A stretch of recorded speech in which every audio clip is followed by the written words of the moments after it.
আজ আমি আপনাকে কোনো উপদেশ দেব না, শুধু 2 মিনিটের একটি ছোট গল্প বলবো।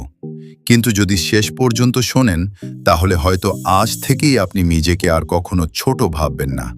চলুন শুরু করি। একজন বৃদ্ধ তার ছেলেকে একটি পুরনো ঘড়ি দিয়ে বললেন, এটা বিক্রি করার আগে 3টি জায়গায় নিয়ে যাও। ছেলেটি প্রথমে একটি পুরনো জিনিসের দোকানে গেল। দোকানদার ঘড়িটা দেখে বলল, এটার জন্য 500 টাকা দিতে পারি। এরপর সে একটি ঘড়ির দোকানে গেল।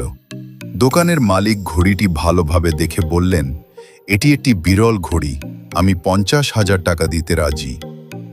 শেষে ছেলেটি একটি সংগ্রাহকদের প্রদর্শনীতে গেল। সেখানে একজন সংগ্রাহক ঘড়িটি হাতে নিয়ে বললেন, এই ঘড়ির জন্য আমি 5 লাখ টাকা দিতেও প্রস্তুত। ছেলেটি অবাক হয়ে বাড়ি ফিরে সব ঘটনা বাবাকে বলল। বৃদ্ধ শান্তভাবে বললেন, দেখলে, ঘড়িটা একই ছিল, কিন্তু তার মূল্য বদলেছে শুধু জায়গা বদলানোর কারণে। বন্ধুরা, এই গল্প থেকে আমরা জীবনের একটি গভীর শিক্ষা পাই। অনেক সময় মানুষ আমাদের মূল্য দিতে পারে না। তারা আমাদের যোগ্যতাকে ছোট করে দেখে, আমাদের স্বপ্নকে উপহাস করে। কিন্তু তার মানে এই নয় যে আমাদের মূল্য কম।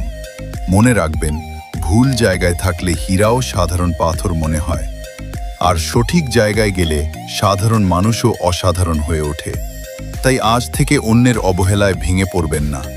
নিজের দক্ষতা বাড়ান, সঠিক পরিবেশ খুঁজে নিন এবং ধৈর্য ধরে এগিয়ে যান। একদিন পৃথিবীই আপনার মূল্য দিতে বাধ্য হবে।